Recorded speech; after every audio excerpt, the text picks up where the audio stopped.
Are you ready to go? It's on the Snake Pass now, looking at the heather. It's hard to see with the phone, but it's all purple. Looks like volcanic rock on your phone.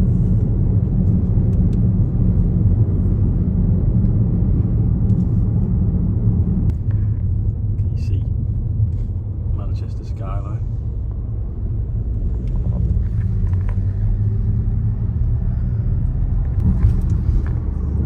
It's all purple there. You can see, but there's a grouse.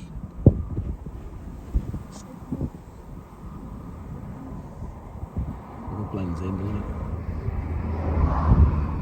Two of them now. On there. We just got back from walking over there, so this is what we went to see, which is a wreck plane.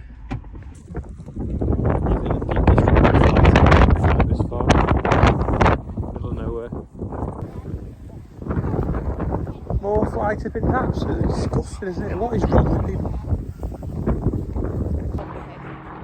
We're up here looking for a plane, but one that's crashed.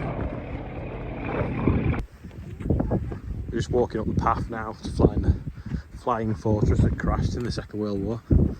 All the heather is out. James here too. This is the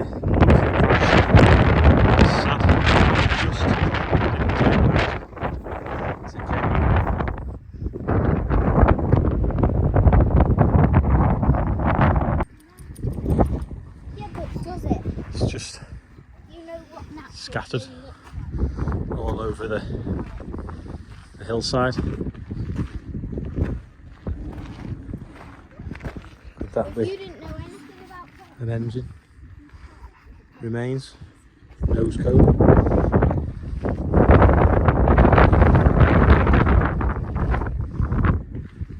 Must be something to do with the landing gear, that. It's fairly substantial.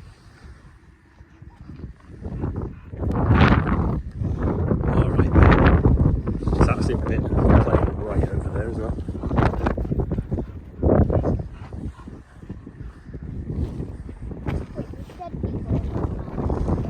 That's definitely something to do with the wheels.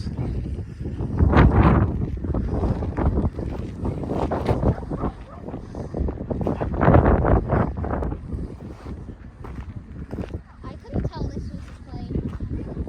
It's just scattered everywhere. Big plane, Olivia. Look at that.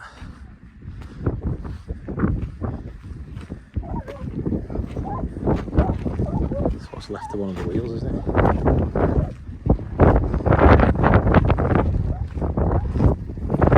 Amazingly, some of the tyres survived. Yeah. There's a tyre.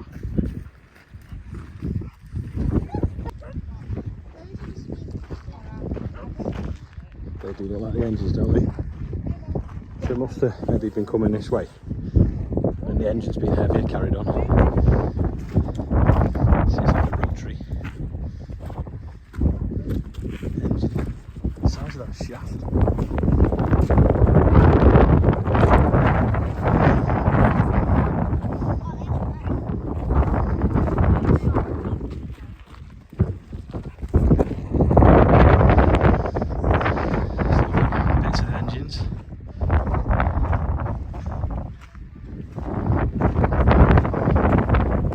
Cooler. Is it an intercooler or a radiator? Probably an intercooler.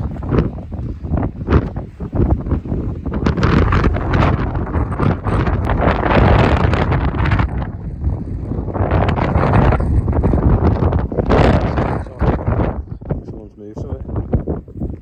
Oh, leases again.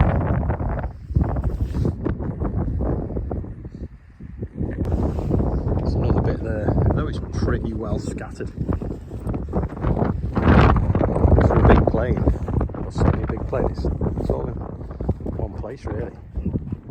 I'm not sure if you can hear me, but it's black, so I took a picture of it, so I'll put that at the end of the video. video and you can read about it. There's been the intercooler here. It was coming from an RAF base heading to Burton Wood, which is not far from our farm, and obviously it's been really sunny, only by 20 feet, all 13 people killed.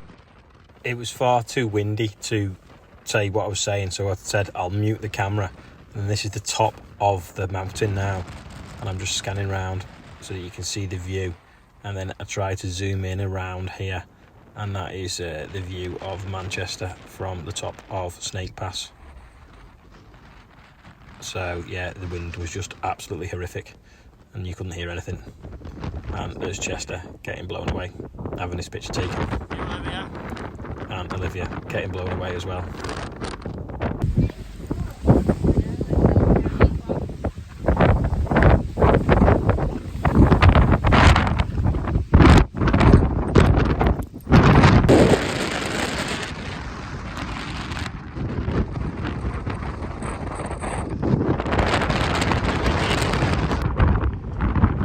Back next year, I've just tipped my boot out because there's oil seed reaping it. Or OSR. Quick little bit of Emily Sachs last night at the Peace Hall in Halifax. So here it is. Thought they were growing that tree to match the archway, but then I realised it's not, it's blown over. This is the Priest Hall in Halifax. Peace Hall. Roger Charlotte.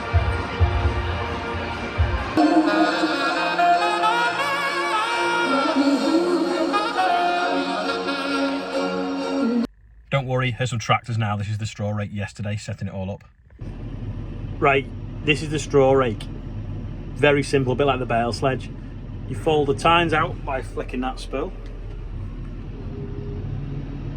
And then by this one, you fold it out. Like so. So I think one side will go down and the other side will go down. You see how much the tines have worn now. See how it's folded out so they're touching the floor nearly. And then once it's folded out, we drop it to the floor with that one. You have to just unlatch it first. Why is that not going down? There you go. It says, there's me saying you have to unlatch it, then I forget to actually unlatch it. So we drop that down to the floor now, and then if I just drive forwards really steady, you can see it moving all the straw and bits of chaff. And the idea is to redistribute them all over the field. In fact, probably what I'll do is do a slow motion so that you can see all the stuff moving, and any slug eggs which look like white caviar, if they get ultraviolet light on them, it kills them, so that means they won't breed.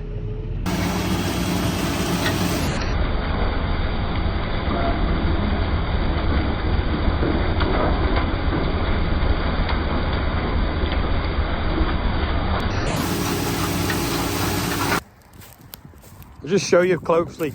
This is obviously the bit of a mat that's missed from the row to straw. You want to evenly distribute that across the whole field. So you look, I've done this bit now, and this row of straw, if you look there, you've got like burst soil next to it. But here where the straw rake's gone past on this angle, you can see now we've got that straw distributed pretty much all over to the next row over there where the combine's been. Sometimes we'll do it twice over a few days. And if you do it on a hot, dry day, it just does a better job. I mean, I think they said to us when we bought it, don't have the straw rake in the field unless you would have the combine in the field. So nice and hot and sunny now. It's doing a great job. I can't find any slug eggs to show you, but basically they live under like wet, moist lumps of straw. And if you scatter them around this sun now, that's it, they're dead, they're not breeding. And you're trying to get this like micro tilth, which I'll have to flip the camera for. We've got this like really fine layer of soil now that in fact, there's that a slug egg now? Any weed seeds now, hopefully, or bits of rape that haven't been harvested will get germinated because we've got soil to seed contact, and then that way then they'll grow now and we can spray them off, and then they won't be growing in the wheat crop later on in the year where we'll have to use more expensive chemistry to kill them. Rob's just come to take over a minute just so I can show you from the outside how it looks. So if you look now, it grabs hold of the straw and then it just like wobbles and shakes it. So that was a row there and it's just completely moved it over here now, so that you've only got this fine scattering all over the field. Let's see if we can find some. Look, the tractor's disappeared in it. Let's see if we can find some slug eggs. Luckily I can't. They're about that big. Little white things, about that big, but there is none, which is nice. As you can see, Rob can't see, so when he turns around the end it's really difficult to see where he's going, so that's why we'll use GPS doing it. And also it's very hard to drive at 7.5 metre accuracy at 30k. You can see how the times wear down really quickly as well, can't you? There you go, the tractor's disappeared in the dust.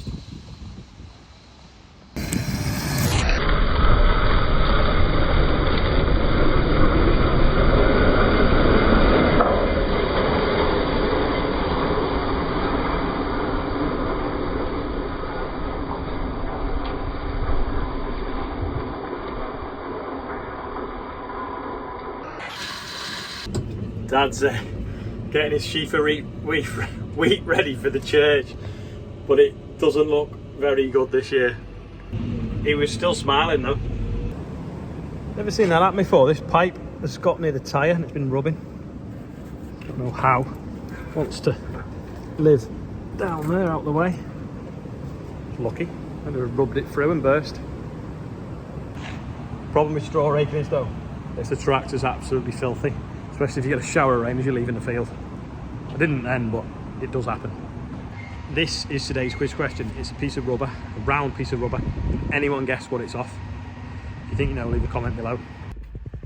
James is just having a snack and I'm going to do the birthday bumper and I'm going to read it off the phone because I've not got a pen with me and I'm not near the bateman. So happy birthday to Thomas Gallagher, who's 9.